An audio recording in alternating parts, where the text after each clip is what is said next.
So hey everyone and welcome back to the channel. और आज जो हम लोग डिस्कस करने वाले हैं वो फिजिक्स में जेई में 2024 का आया हुआ क्वेश्चन था, जो कि हमारा मॉडर्न फिजिक्स से रिलेटेड था। इसमें देखिए हमसे पूछा क्या गया, the correct graphic variation of kinetic energy with radius in case of electron revolving around nucleus.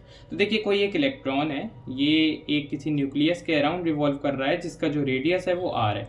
तो इसमें हमें काइनेटिक एनर्जी और रेडियस के बीच का रिलेशन पूछा है। देखिए बोर्ड्स में कई बार इसका हमें डेरिवेशंस पूछ लिया जाता है। तो देखिए इसमें क्या करना है, जो फोर्स जो आपका सेंट्रीपिटल लग रहा है, यानी जो न्यूक्लियस का जो इनर मोस्ट सेल है वो जो अट्रैक्ट कर रहा होगा, वही जो फोर्स है वही कूलोम्बिक फोर्स के इक्वल हो जाएगा, है ना।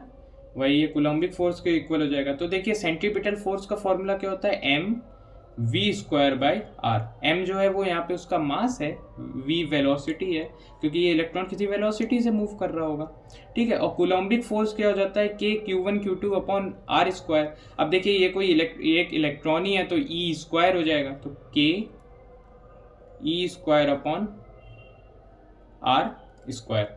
अब यहाँ पे हम लोग जेड भी लिख सकते हैं। जेड क्यों लिख सकते हैं, क्योंकि ये इलेक्ट्रॉन्स की हमें अभी एटॉमिक नंबर नहीं, हमें इसका एटॉमिक नंबर नहीं पता कि ये किस एटम का इलेक्ट्रॉन है, ठीक है। तो यहाँ पे जेड लिख दिया। अब देखिए इसमें आप समझिए इसमें होना क्या है, देखिए M V square upon R is equal to K Z E square upon R square. एक आर से एक आर कट, ठीक है। तो जो यहाँ पे आर है वो इधर साइड चला जाएगा, तो R is equal to K Z E square upon M V square, ठीक है। अब अगर हम लोग डिनोमिनेटर में या हाफ एम वी स्क्वायर कर दें तो रेडियस के भी डिनोमिनेटर में हाफ करना पड़ेगा, ठीक है। तो ये 2 ऊपर चला जाएगा, तो 2r is equal to K Z E square upon half M V square क्या हो जाता है, यही हो जाती है हमारी काइनेटिक एनर्जी।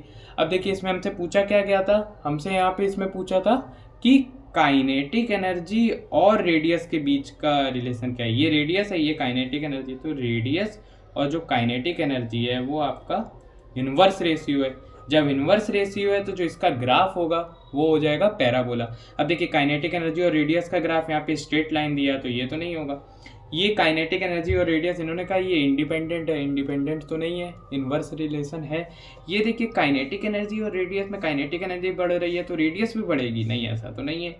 अब देखिए काइनेटिक एनर्जी और रेडियस में अगर रेडियस बढ़ेगा तो काइनेटिक एनर्जी कम होने लगेगी। तो देखिए रेडियस धीरे धीरे बढ़ रहा है तो काइनेटिक एनर्जी कम हो रही है, यानी ये जो इसका ग्राफ है वो पैराबोला है, यानी fourth option would be the right answer.